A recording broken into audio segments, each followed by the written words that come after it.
Fine, thank you. How are you? Yeah, I'm really good, thank you. I'm really good. Thank you so much for coming on. Oh, thank you for allowing me the opportunity. I'm really grateful to be here. Oh, that's okay. I've just looked through your Instagram, so for context for everybody listening, we've never spoken before, have we? No. And that's the whole concept of this podcast is it's just raw, unfiltered conversation, showing people that two people that literally don't know each other can still connect and have the emotional conversations that are needed to have connection there. So I was looking through your Instagram and oh my goodness, you are like the epiphany of bold and courage. Thank And you. it's incredible. Thank you. That's okay. But I want to know how you embodied this bold approach because I look at it and I think I'm quite a bold person. And then I look at yours and I'm like, oh, that's the energy I need. I definitely think it happened over time. Like I used to be a massive people pleaser and I used to worry about what everyone thought about me and make up the scenarios in my head of like, oh no, I can't post this because this family member might think that. And then Mm. I think over time, I think it's all about getting to know yourself. And when you know who you truly are and what you truly stand for and what you truly believe in and what's truly important to you, other people's opinions become less important because you know, like you're speaking your truth and you're being fully authentic. And when you're standing in your truth, it is so powerful. Yeah, oh my gosh, I literally got tingles when you said that because I completely agree. It is all about knowing exactly who you are. So you don't feel like you have to explain yourself or make up Yeah. excuses for things. I used to do that all the time. Yeah, Like same. make up excuses for my behavior and I'll be like, why am I having to do this? Yeah. Like crazy. But how really did you get to the point of realizing you were doing that? To be honest, no one's ever said to me before, like, you're so like bold and have courage. And when Oh, you said that, I was really? like, wow, thank you. That's such a big compliment. Oh, there So we I think I only go. just realized. Yeah, no, you really are. Like, it's your Instagram, it's so inspiring. I can see from a lot of the intuitive work I do, but also just connecting with what you're putting up, is there's so many different entwined stories there. Yeah. And you're very raw in what you give out and what you're explaining to the world. And I think as I have connected, there's so many other people that will connect with your page. Mhm. And I think that's where the boldness comes from, is because your stories that you're talking about are so raw. Yeah. And I think when I was going through a really bad time, I used to look at other people who were sharing their story, and that really gave me the courage and the hope to keep going and to keep fighting and to keep trying. And that's what's really given me the fight to share my story because you just never know who's going to see it and who it's going to help and who it's going to pull forward in that moment when they really need it. Yeah, absolutely. It's so important to, it's like a beacon of light, I see it as, because I know that you've experienced grief, and that's how I connected with you as well, is when I experienced grief, it was like, let's, oh my god, I never get like this, I never like tear up about it anymore. And I actually recognized, I spoke to somebody about it the other day, and for the first time I really recognized that I could talk about it with confidence, Yeah. not being affected. But they had never experienced grief, so we weren't like carrying each other's energy. It was just I Yeah. was kind of like explaining my experience, whereas I can feel with you that we both have that in common. And grief is different for everybody, isn't it? Yeah. So is that what really carried you through, having those beacons of light when you experienced the grief that you faced? Absolutely. I think that completely changed me and shaped me as a person. And even now, I feel like you grieve forever if grief is just love. And if you're going to love someone forever, you will grieve forever. It just gets different over time. Yeah. And you incorporate it in your life differently. It shows up differently. But like you said, you could be feeling like, oh, I'm really like, I've got it together now. And then boom, the tears will just come. And Yeah. there's not even really like something you can think of or a reason. It's just happens. I know, and I see like spiritual signs in places. Really interesting when so my gran passed away and it really hit me hard. Mm. And afterwards, it was really shortly afterwards, I was really struggling and I started believing in spirituality when she passed Yeah, because it was like her spirit was always here and it was a really hard hitting feeling that I'd never had before. And I was like, there's something bigger out there. Like for sure. Yeah. there is something going on. Anyway, a friend came over. I had like a kind of dinner with a few girls and I was cooking and my oven was facing the other way to the garden and my friend went, "Your gran's I just saw your gran in the garden." And I was like, "No, no, like that didn't happen. Like you couldn't have done that." Then another girl arrived and she said the same thing. And I was like, what's going Oh, on? I love Like, this. I need to look more into this. Like, what's going on? And then that's where my whole journey down, really nurturing myself, feeling still connected, allowing myself to connect with my emotions because I always knew that as long as I hold that love, like you were saying, in my heart, the spirit will always take care of me and be there. Hmm. Absolutely. And it's really funny to say about signs actually, because at the weekend, my daughter's grandmother abseiled the Spinnaker Tower to raise money for our charity. And when she got home, she has a rose bush called the Isabel Rose Bush, and it had bloomed its first rose while she was abseiling. And we were like, oh, that is so Wow. special. That is really special. That's So incredible. yeah, I love signs. I love, Oh, yeah, it's just it, like a message, isn't it? yeah, it really guides you. Can you share with everyone more about your charity? Yeah, sure. So, my daughter Isabel passed away from leukemia when she was just over a year old. And we decided to set up a charity originally to help bereaved parents because, from my lived experience, I realized that when your child is sick, you get a lot of support, but when they died, that was cut off very quickly.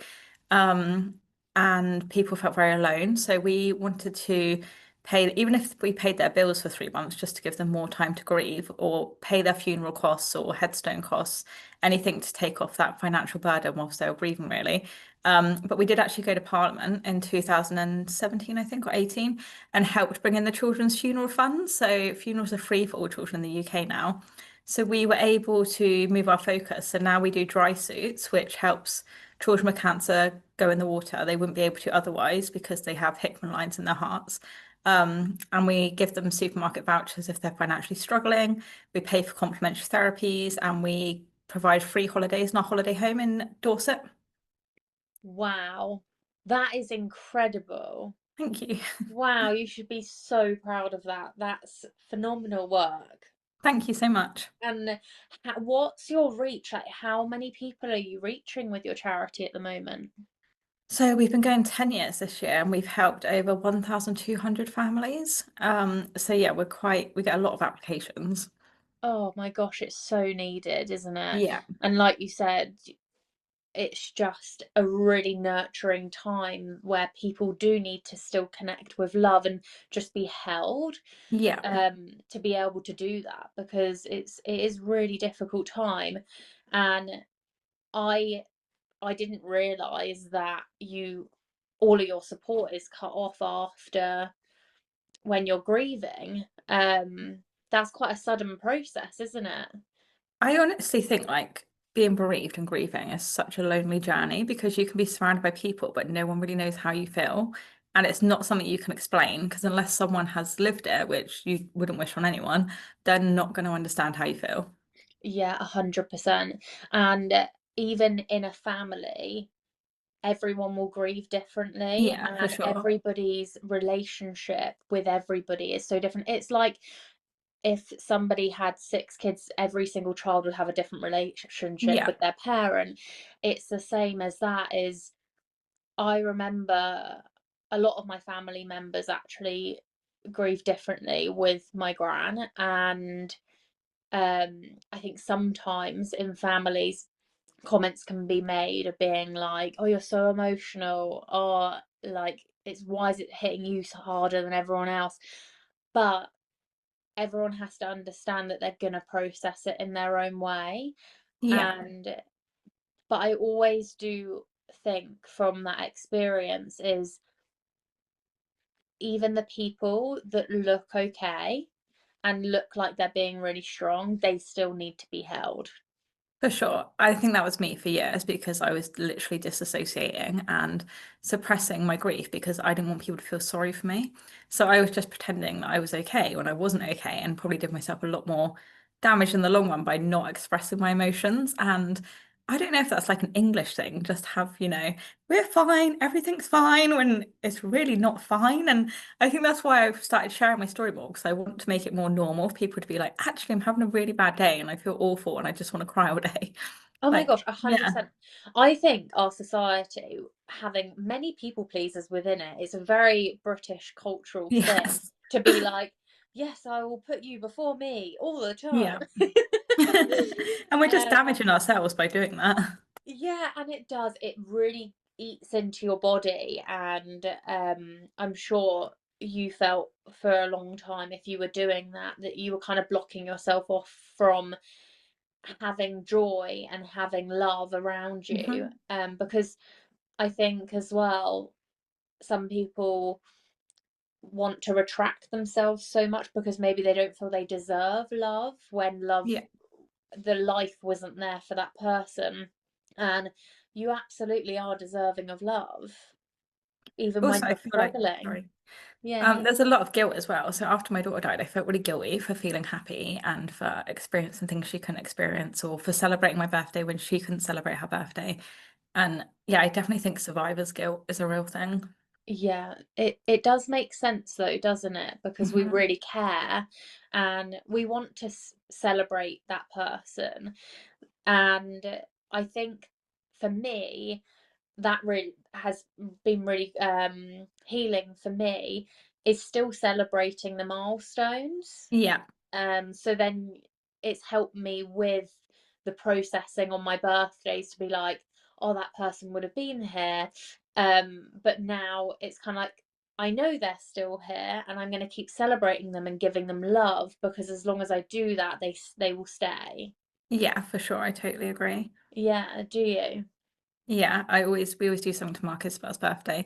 Actually, this year, one of my really good friends whose studio I'm in right now because I had to leave Oh, home, they started doing roadworks like 10 minutes before our podcast. oh no! She's doing a sound bath on the beach for Isabel's birthday this year, so that's going to be really special. That's going to be so special. What other things have you done for it? So usually we just get together with friends, and we'll just get together and remember her. Weirdly, the sky always turns pink on her birthday, which is amazing. And on the day she dies, there's always a meteor shower every year. I can't remember the name of it. I think it's called the Perseid meteor shower. So always try and watch that as well. It's really special. That is incredible, isn't it? It's like those signs we were talking about is when you Yeah, actually acknowledge those signs, you are kind of accepting them, aren't you? And yeah, saying, like, no, okay, like, I'm okay to be here in this place that I'm in right now, no matter what I'm feeling. yeah. And I think it really keeps you connected to them as well. Yeah, yeah. So in your charity now, and obviously holding all those special memories, what what is your kind of motivation and goal with what you want to do with your message? That is a good question. I know, I ask I'm like like, the deepest question. what is my message? I feel like I have so many. There's so many things I want to say. Oh, honestly, talk, talk. I would love to hear them all. So I think the next thing we're going to focus on with the charity is mental health for parents of children with cancer because there's really not any suitable support on the NHS. I think parents really need trauma-informed support. For a lot of parents have PTSD, CPTSD, and the resources just aren't there. And I think that is so important because I've spent 10 years trying to find things to help myself and navigate my mental health. And I feel like now I have that knowledge, I really want to be able to put things in place to help other people. Yeah, Um, and just personally as well, I want to spread that message about how we can help ourselves with health. Because I hope it's okay to talk about this. In the Yeah. hospitals, obviously, they just feed you the rubbish food and the things that are not going to help you if you have cancer. And now I'm training to be a nutritionist and I'm going to start training to be a homeopath. I understand the body better and I understand health better. And I really want to spread the message of, we can be doing things to help ourselves, like eating clean and homeopathy and energy healing. And there's lots of things we can be doing to help our health. Yeah, oh my gosh, absolutely. You absolutely can talk about this topic because I could talk about it for hours. It is, it's such a key thing. I get a lot of people that have had PTSD, or extreme trauma come to me, and the first thing I look at is, okay, so how are you feeding yourself? Yeah, And in the morning, how are you taking care of yourself? Because I think a lot of people are either wanting to click their fingers to be completely healed, which makes total sense because if mhm. somebody's in pain, they don't want to be in pain. But then when they can't do that, they want drastic measure.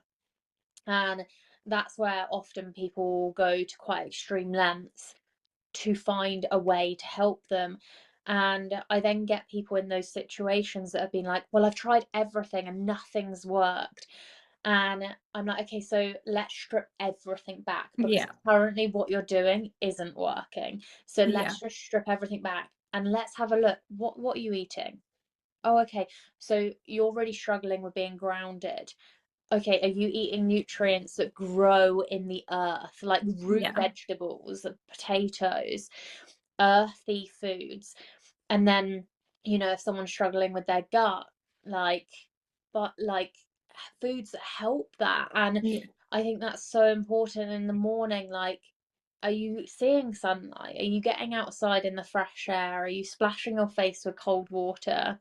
It's just those self-care things that are really important as well. Yeah, I think that was one of my big wake-up calls as well, is when I changed my diet, my mental health changed, and I had Yeah. no idea that that was a thing until I Yeah. experienced it, and I was like, whoa, like, why is no one talking about this? When I Mm. went to the doctor for help, they offered to give me drugs for the rest of my life for Yeah. grief. And I don't know what it was because in that moment I didn't know about any other healing modalities. I was completely clueless, but I knew that wasn't the answer. And it was like someone just like turned me around and walked me out the door. They were like, it was just like a feeling, like Yeah. no, like even though I didn't know what the way was, I knew that wasn't the way. And then I feel like all the other things found me. Like I took a step in Mm. the path I knew I should go down. And then all the other healing modalities found me. And then I was really shocked because I remember when my daughter was on the cancer ward, they were telling me to feed her sugar. And now I know that sugar feeds cancer. The leaflet I was given was saying, don't give your children fruit and vegetables, give them cake for breakfast and biscuits for breakfast. And I still have that leaflet at home. And so these are the things I feel really passionately about as well. So I'm like, why are we giving this nutrition advice to people with cancer? This is really bad. Oh my goodness. That really does scare me actually.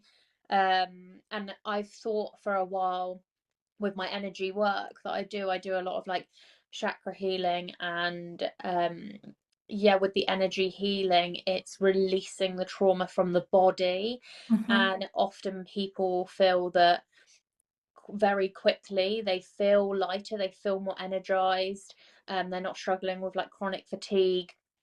Eczema can go, asthma, um, and just talking about medical there is, I hear so many stories of people going to the doctors and they're like, oh, I've been told I have breathing disorder.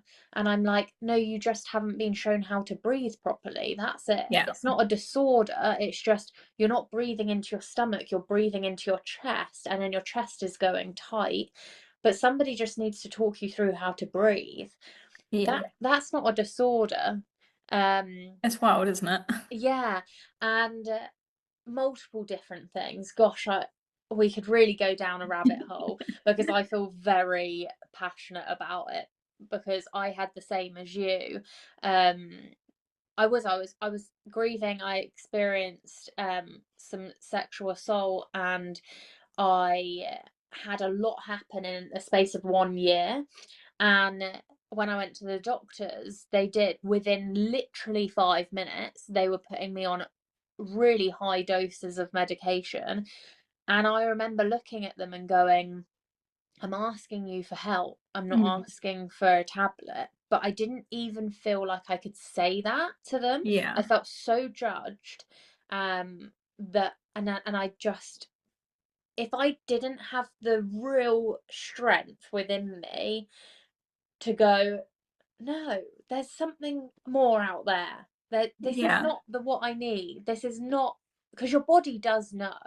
Yeah. And so I did walk away and I said, I'm not taking that. And then I was like, right, we need to find ways. Yes. Yeah, that sounds very similar to what happened to me. Yeah, and it's so many people. We are not alone in that, because honestly, 9 out of 10 people come to me that I work with and say the exact same thing. And it is really quite scary. And people just are not even aware of how food, like you said, but also herbs really help Yeah. them. So, like, a lot of our trauma stays stuck within us because we don't feel like we can speak our truth. We don't feel Yeah. like, you said yourself, like you were so like struggling with putting it on others and things, that you do hold your truth and your emotions in. Something to really help speaking your truth is peppermint tea. Oh, I love that. Yeah. It releases pressure from your throat. So, and your all of your truth stays stuck in your throat. So people that have coughs really regularly, it's the truth being stuck in their throat. And it's like, oh, okay, so why are we not asking, why are doctors not asking people, what's your morning routine? What are you drinking before you go to bed? You know, how are you moving your body? I Li- just genuinely think they're not trained in that. I think the medical system these days, people are trained to prescribe pills and like that's it. I mean, you just Yeah, don't have long enough with a doctor. I mean, people struggle to get appointments anyway. And when they do yes, get an appointment, I mean, I haven't been to a GP for like 6 years, but from what I've heard, like people just get an appointment, you're in there for 5 minutes, like in, out, here's your prescription. yeah. And that's absolutely wild to me because doing my training as a naturopath, obviously we're taught you need to spend like a good couple of hours with someone to start with, just to go into their whole like family history, how they were born, like their childhood, how they've suppressed illness. Like there's just so much to understand about someone before you can get to the root cause of something. There is so much, and there's that immediate support where we have like A&E, for example, if you have like an Mm. extreme injury or anything like that, and there is that mental health support. However, like you said, people, if they can, need to be investing in this privately. I always say, if somebody's buying handbags, clothes, going on holiday, you should be taking care of your emotional and your mental health the way that you would invest in going to a gym Yeah, or going on holiday, to relax. Because, you know, there's people out there that can't afford those things, and they need that NHS help so yeah, they have more capacity. But even then, like, I like to challenge people and be like, do you want the absolute best for yourself and the ripple effect that it has on your family and every single person around you, the progression that you can go to in your work? And if that's a yes, then pay privately and go to a specialist that can really invest that time in you, because like you said, there's so many links yeah. and depths to your healing. And I totally agree with you as well. I think in life-saving situations, we are so lucky to have the NHS and the things where, you need immediate treatment or surgery or like life or death situations, it's amazing. I think it's just got so lost in there's Yeah. a pill for every ill. Like people aren't taking responsibility for their health anymore because they don't think they have to, because the doctor can just prescribe them something to fix it, but it's not really fixing it, it's just suppressing it. And but we're never taught that. We're not taught that in school. I mean, unless people go and find that information out for themselves, how would they ever know? Yeah, I totally agree. I love the way that you just put that. What's your relationship like with doctors now? Do you find that quite hard, or? I honestly haven't seen a doctor since like 2019. I work with a homeopath, so I've been working with a homeopath for like nearly a year and a half, I'd say actually. And she's helped me so much with suppressed trauma and grief, and we're Yeah. actually detoxing things now as well. So yeah, I don't see a doctor. Yeah, yeah, no, it. That's incredible because I'm the same. I go, well, when did I last go? Oh God, I don't know. Who knows? Um, oh I my think God. it's about educating yourself as well. I mean, if you are confident in treating acutes at home, we're all going to get acutes because it's your body's way of chucking stuff out that it doesn't need in there. If you're confident to treat that at home, like with herbal remedies or homeopathy or however feels good to you, you're not gonna be panicking thinking, oh, I need to go and get a doctor's appointment because you are gonna understand your body, you're gonna know how to heal yourself. And I think it's just so empowering. Oh my gosh, it really is. But there is a fine balance to it because I think that there's some people that will be in a lot of pain Yeah, and they there's so many people that are scared of the doctors. I don't like the doctors. Like I'm very concerned and um I'm hyper aware, I would call it, when I go in because I don't trust it.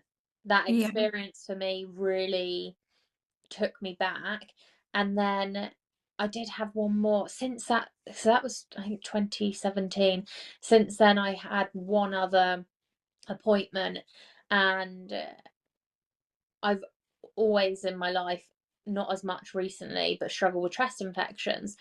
In like 2016, I had 7 chest infections in 1 year. wow, And this is the one time I've had one since doing holistic health. yeah, And I went and I knew I had like a rattling in my chest. And it was a COVID. So I think it actually was COVID. But I said this to them and I said, I've got a rattling in my chest. And they could hear that. And then they went on to tell me how they thought it was just muscle damage from where I've been going to the gym too much. And I said, I've been going to the gym for many years. This is not muscle. This is something else in my chest. And they just completely battered me off and was like, no, it's just from going to the gym. You need to just take it easy and not exercise as much. And I was like, that's the last time. That's the last time. So yeah, I turned to my herbals again and it healed up. And yeah, I haven't been back since that incident Mhm. actually.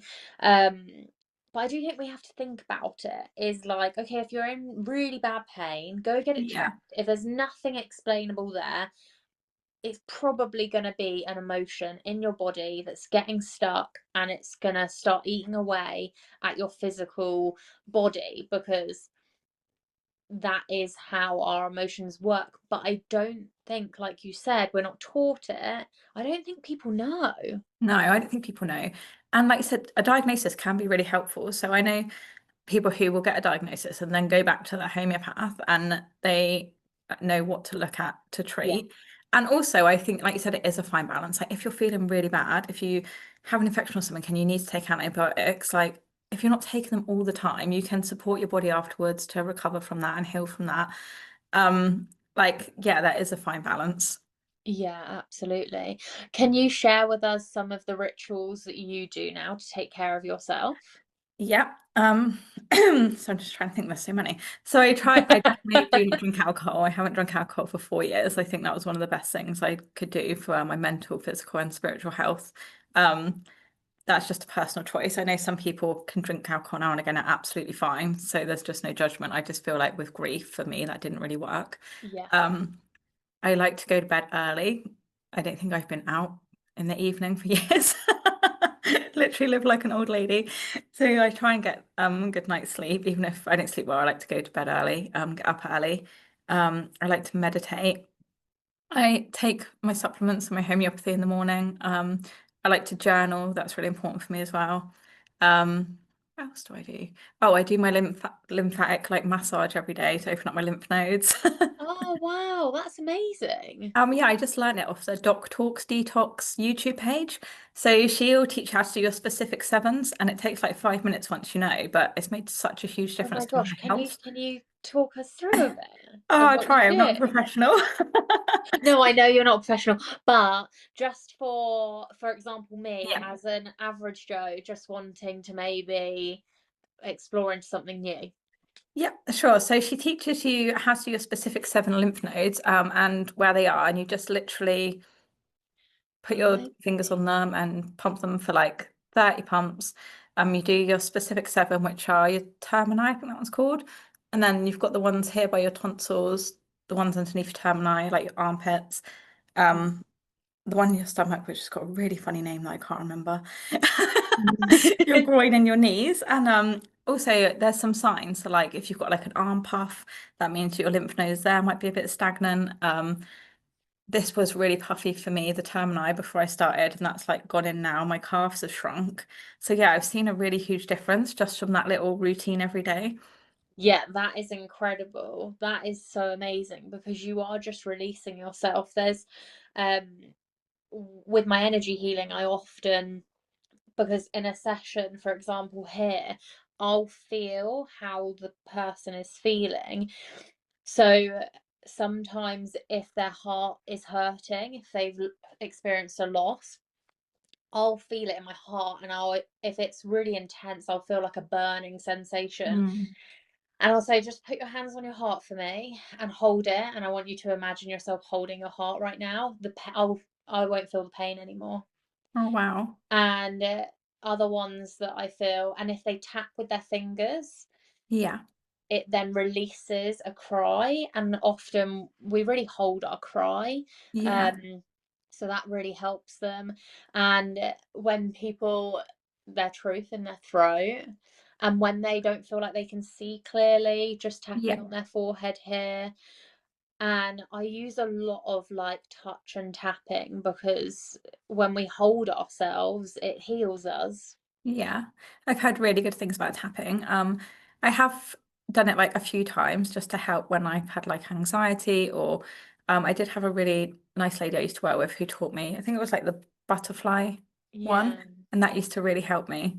Yeah, no, oh, it's relieving, but like I said, you're still giving yourself back the energy, and I think Yeah. that's the really important part. Is you said at the beginning about people pleasing. It's so Yeah. easy to give out energy to everybody else and then be like, I'm just going to put myself last on that list. I think as well, like the best thing I realized is all these things I was worrying about, people weren't actually thinking about me. I was like worried that people were judging me or what they would think, but that wasn't even happening. And once I started putting boundaries in place, people who truly love you don't mind because they want the best for you and they want you to be happy and they want you to feel good. They don't want you to people please for them. Like Yeah, they want you to be you. So yeah. I feel like it's just doing it and then you're like, oh, it wasn't really that bad. Yeah, absolutely. But I think people struggle with that because, like you said, the people that love you Yeah. will be there for you, but the people that don't won't be. And people are often Yeah. really scared to lose those people that deep down, really in their core, they know the time and that chapter is in the past and it's time to let Yeah. go, but they don't want to. So they people please to hold on, and actually it just causes more illness, more anxiety, Yeah. depression, and unhappiness as well. Yeah, I totally agree with you. And I think that is such a big part of like the healing journey is when you heal and grow and change, you do lose people. And Mm. I think it's just realizing maybe people aren't, not everyone is meant to be in your life forever. And No. it is hard and it does hurt. But if you want to progress and move on, you just have to accept that you are going to outgrow people and you're not going to be on the same wavelength anymore. Yeah, absolutely, absolutely. In one of the episodes previously that I've done, I shared about my tree analogy where we have like our root friends, our branch friends, and our leaf friends, and our roots are the ones that you probably don't see that often, but they really hold you in the moments that are needed. Then you've got your branch friends, and if you lean on them too much, they'll break. And then you've got your leaf, and they will come and go, and it's usually just in passing. Oh, that was a Yeah. nice moment. Oh, but they're not meant to be in my life. And we have to understand that there are all of those people for different reasons, and every single person we encounter, I always think there's a reason why I just encountered that Yes. person. Even the person I walked across along the street, looking in their eyes, that would have given them energy. And there was a reason why we had to cross paths and look at each other and give each other energy on that day. I absolutely love that. I've never heard that tree analogy before. It's so Really? beautiful. Oh, thank you. Yeah, I really love it. And when you start living by it, it's really interesting to see how much more awareness you have of who you're giving your energy to. Yeah. Oh yeah, I absolutely love that. I'm gonna remember that forever. Yeah, do it, do it. It's so good. I love that, taking like little nuggets from each other. Yeah. That's so good in these conversations. I'm like taking little nuggets from other people and giving them away. But like we said, like we haven't spoken before, and I No, honestly never. now know I could spend ages with you, talk for ages with you, because I feel that there's a give and a receive. Yeah. And I think a lot of people don't have that. Yeah. And I think when somebody loses something, whether or not um, it's passing over or if they've just left their life, because I think it's really important to say that we can grieve when somebody is still here with us. It's just Absolutely. they're taking a new path in their life. Yeah. And I think often when people lose somebody, they don't feel like they can have a conversation like this. So that's why your Yeah. charity is really important, isn't it? Also, I think what you just said is really important. Like, you can grieve situations. It's not all about death. Like, Yeah. you can grieve losing people, or even like losing a job, or just it's just loss, isn't it? There's lots of different situations where people will need to grieve. Yeah, oh my gosh. And I feel like every day Yeah. we like, as much as we're loving, we're grieving because every single day, oh, this is deep. Haven't ever said this before. Woo! When you get one of those moments and you're like, oh my God, it's coming. Is we're never ever gonna get to live this moment again. No. So technically right now, as much as I'm loving this conversation and I'm loving what I have to come for life, because I'm super excited about everything I do. I love my work. Like, I've worked really hard to do this job, to give that energy to people. I love the people that I've got in my life. I've had to do those hard conversations and hard filtering out of, actually, do I want you in my life? And Yeah. now I feel so content and so happy with who I have in my life. Everything feels very just like warm and Oh, fuzzy, I love that. but it's very quick that you could drop into the mindset, drop into your body of, I'm never going to live this moment again. And then suddenly that is me grieving. Yeah, for sure. And I think it's important as well to just accept that we are humans. We're going to have a range of emotions every single day. I see so much stuff online about you have to be positive and you need to be in a positive mindset if you want to attract the positive things. And I actually think it's gone too far the other way. Like, it's quite toxic. Like, we need to feel all of our emotions. Oh my gosh, toxic positivity is an Yes. absolute thing. And as much as I fight for, people not to feel depressed, which is that low state of being, I also fight for them not to be in that heightened state all the Yeah. time, because really, neither's better. No. There's a reason why people are chasing that positivity, and it's actually from that anxiety and depression of Yeah. either being so stressed about what's to come in the future or being so sad that something has been in the past. And if you're in one or the other, you're suddenly like working with that heightened state, low state, future, past. There's no like middle me. Yeah. It's a lot, Um, isn't yeah, it? no, it is, and I think that's where like just support. We live in a fast world. Yeah, so fast. And definitely it's important to take the time to slow down and just ground and process. And Yeah, eat your root vegetables. yes, get your feet on the ground, get your bare feet out. Yeah, no, that's so true as well. Honestly, until 5 years ago, that was when I started to study all of this work, I had absolutely no Donkey Kong that if we walked barefoot on the ground, that would benefit us. I know it's wild, isn't it? No one ever is taught this, but the earth is literally like a charger for us. It's like Yeah, plugging in a phone charger, putting your feet on the ground. yeah. I think they've actually done studies as well where they've been measuring people's frequencies before they put their bare feet on the ground and then during, and it just goes up so much. Yeah, I know Dr. Joe Dispenza has done a lot of Oh, research I love him. into, yeah, he's amazing. So if anybody wants to look at more of the scientific route behind spirituality and behind energy healing, he is an amazing person to look into, isn't Yeah, so he? good. Yeah. And have you ever watched on YouTube his series called Heal? Yeah, I watched I don't know if it was a series. It was like a program called Heal. I don't know if that Yeah, was the oh, it same might be one. that. It might have just, oh my God, I think it might actually just be a program, but I think I might have watched it over a few days. I But may that was watch you definitely a one of the things series. that opened my eyes, and I was like, wow, this is amazing. Yeah, absolutely. Oh my gosh. And I've really encouraged people to watch it. Um, but you can never put it on somebody. What No, I people have to be ready. Yeah, and I think that that's quite a sad reality that I've come to accept is you can actually really encourage somebody to go to the doctors, and you can really encourage somebody to look at the medical route to heal.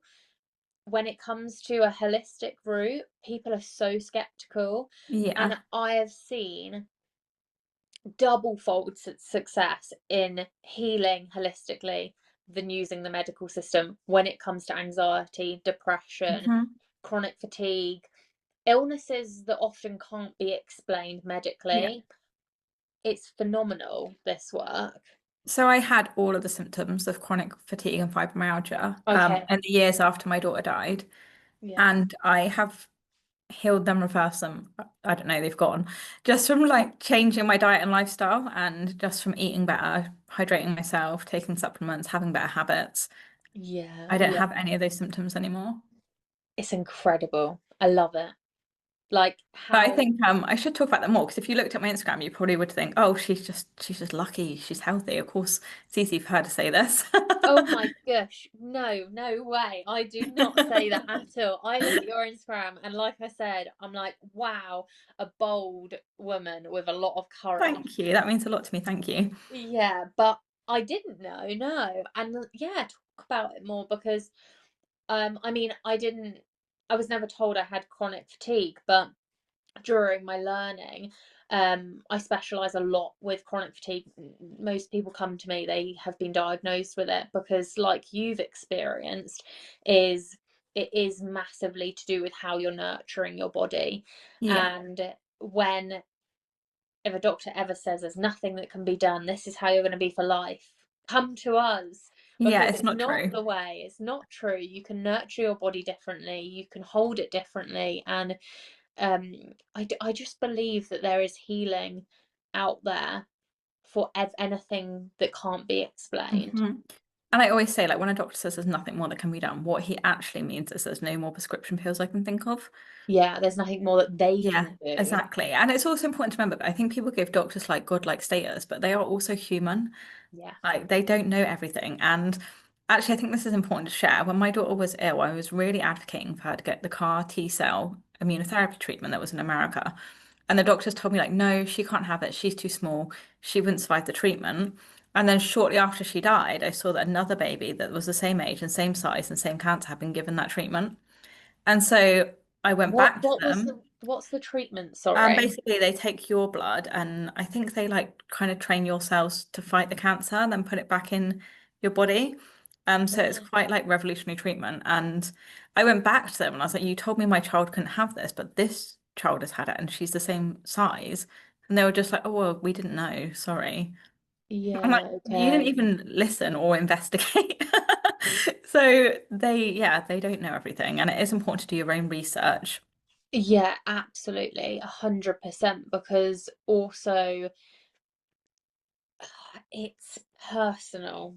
Yeah. It's so situation based. Um, you know, like everything in life, we as people have to take risks and Yeah. we have to risk assess situations we then only have a certain amount of energy that we can put into different areas of research and everything.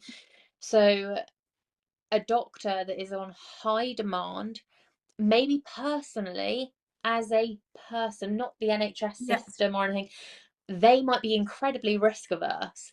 So they might go, no, because I haven't heard of it, risk averse. Oh my God, Yeah. step back, step back. But you then might talk to another 10 doctors, and four of them might be really risk averse, saying no, but six might actually take the risk and go, Mhm. no, do you know what? This is worth a shot. Yeah. And that the risk adverse people aren't gonna win against six people. So I think to anybody that has a gut feeling and a pull towards something, get multiple opinions, because Yeah. I we're not agree. Yeah. just talking about a system, we're talking about the individuals working in the system. Absolutely. And also, I just wanted to clarify, I'm not against doctors and nurses as Yeah. people. I believe that everyone goes into it with good intentions of helping people, but they Mhm. can only work with the tools they're given, obviously. And Yeah. like my daughter had some amazing doctors, so I feel so blessed because they cared about her so much and they were amazing people, but they can only work with what they've got. Yeah, I'm so aligned with you. I completely respect them and know that we need them, for, like we said, for certain periods and reasons. Um, but it's bringing awareness to the capacity that they have as individuals. That doctor over there that's trying to save that life, they might have just lost their partner, and they Yeah, might be really sure. struggling themselves, and the system doesn't allow them to take more than a day off to grieve. So Yeah. they haven't had time to process their pain, and then they're under pressure to Yeah. it's it's hard. And I think that's kind of like my point around like private health is, Yeah. as much as you invest in all of these outside materialistic things, invest in yourself, For because sure. that's the true luxury of life, isn't it? Yeah. And I think pharmaceuticals will only ever suppress. They never heal. They never get to the root cause. You just can't get to the root cause through the medical route. You have to do the inner work. You have to find people who obviously are going to help you with that, healers. But you have to be prepared to do the work yourself. Yeah, yeah.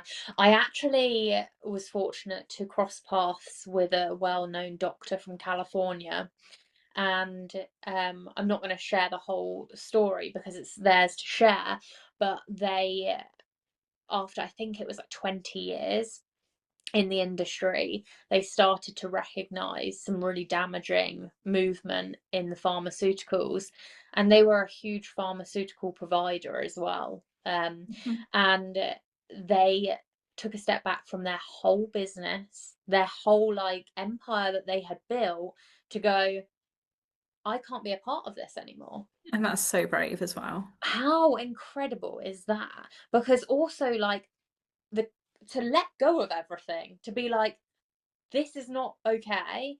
And Yeah. then they've gone down the spiritual road of more breath work and somatics.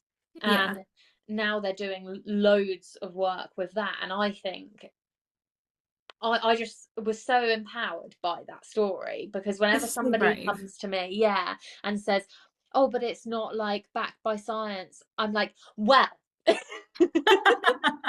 And I'm starting to have a bank now. I'm like, right, Dr. Yeah. Spencer, like, and I'm actually like, Also, I just can't imagine how hard it must be to build a career around something, like truly believe in it, spend all that time and years of your life learning something, and then being like, whoa, actually, maybe that's not right. yeah, And yeah, like, even accepting that is like such a big, amazing thing for that person to do.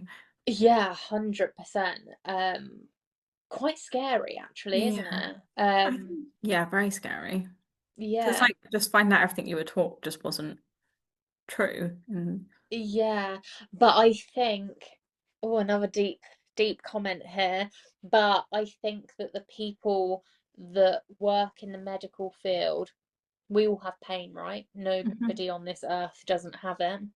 I think if they're working in it as much as we absolutely need them, is there a level of emotion that they're avoiding themselves? Yeah. Because if they truly felt it, then they would start having symptoms that then they would have to treat, because that's how healing works, is actually where your body's been storing all of this tension, it creates physical problems within you.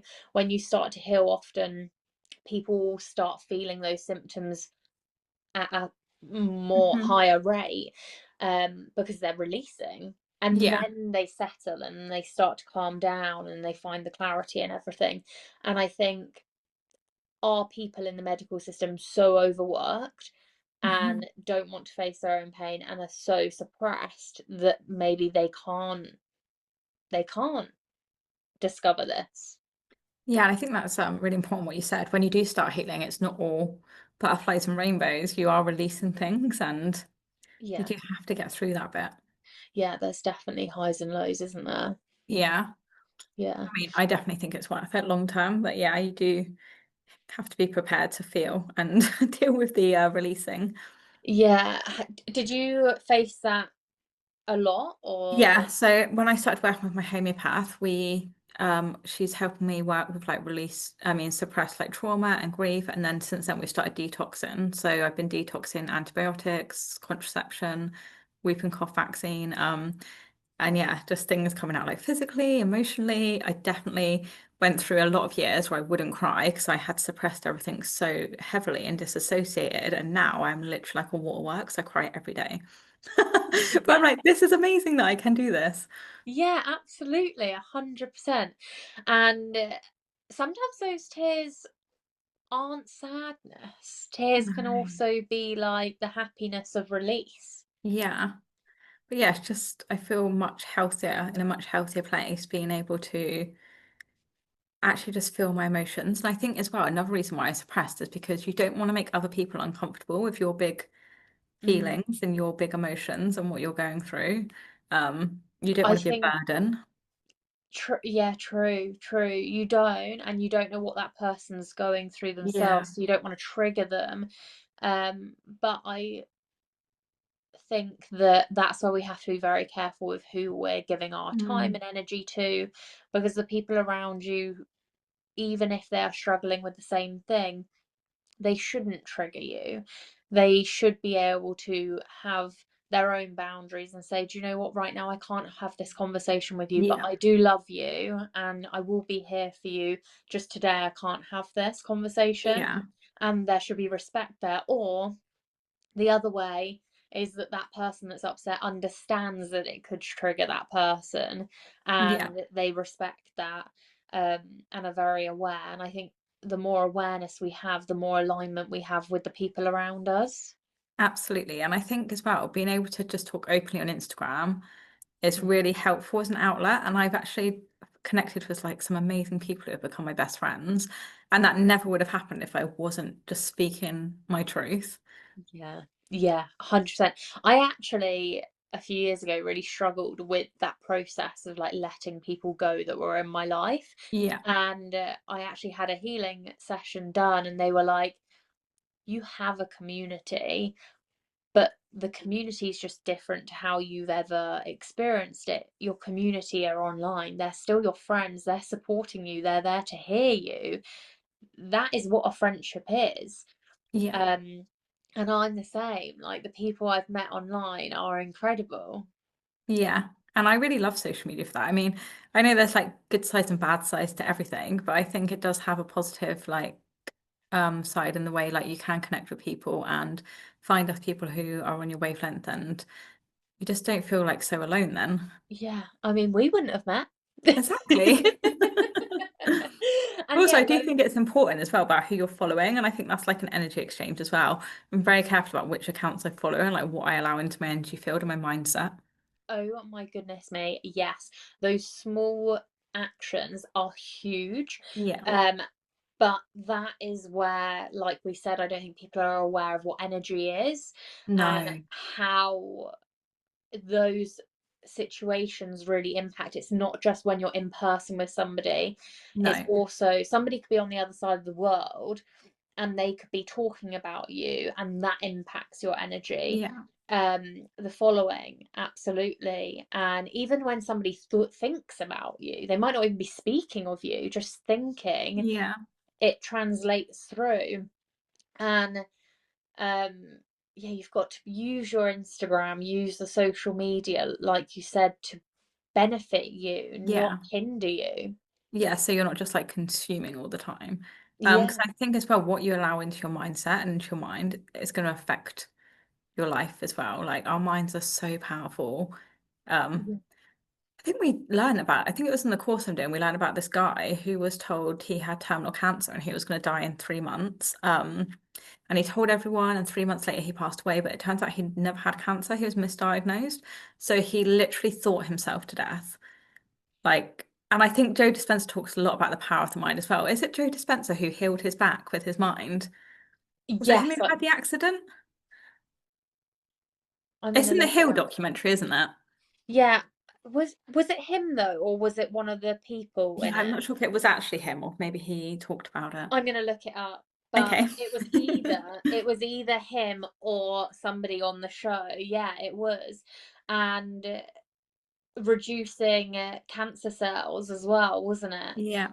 And Um, that lady, Anita, who actually died from cancer, didn't she? And she met her father and let go of the feelings that she had and then came back round and her tumors all just disappeared. yes, yes. Insane. And that is the power of the mind. We can Yeah. really convince ourselves of illness in the body. Yeah. Um, a lot of that is the chronic fatigue as well that I work with, is actually trying to allow people to detach from a diagnosis. I've had people that had diagnosis 15 years ago, and they are still affected by the diagnosis, thinking that they have that illness now, but every Yeah. single time they do tests, nothing comes back. And even in a couple of sessions, they're already starting to feel like they don't need that diagnosis anymore. And it's the diagnosis Yeah. that's actually making them unwell. And I think that is a downside to diagnosis is you can get so hung up on it and start manifesting Yeah. things further in your body and prevent your healing. Yeah, absolutely. Absolutely. I think that everybody needs to, at the end of this, go and research Dr. Joe Dispenza. Go and research the Heal on YouTube, the Yeah. program, not the series.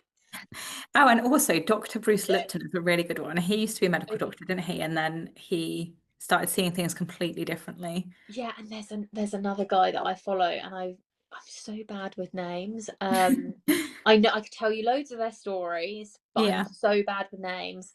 Um, and he is a lot more scientific based, but he's also a medium. The medical medium, is it him? Mm, I actually want to just. I know. I wish I was better at remembering. Yes, it is. Oh my God, well done. Thank you. It is. And I think he is great, and he's very to the point, Yeah. and he really is on point with his scientific research as Mhm. well. And I think that that is what's really important for society to be learning more about, is how spirituality and science are important in both ways, and they can merge together, and knowing Yeah. about both is where we become our strongest selves. Yeah, absolutely. I agree. Yeah. Well, thank you so much for this conversation. Oh, thank I've you. It's been lovely. literally loved it. Yeah. And I want to just wish you so well, because I want you to continue being bold. Talk about everything, like your chronic fatigue, and keep being like really vibrant and bold on your Instagram, because it empowered me this morning. So I know that it's going to be empowering so many other Thank people. you so much. That's And thank okay. you so much for this opportunity to have this conversation. Oh, it was my pleasure, honestly, and I will stay in touch.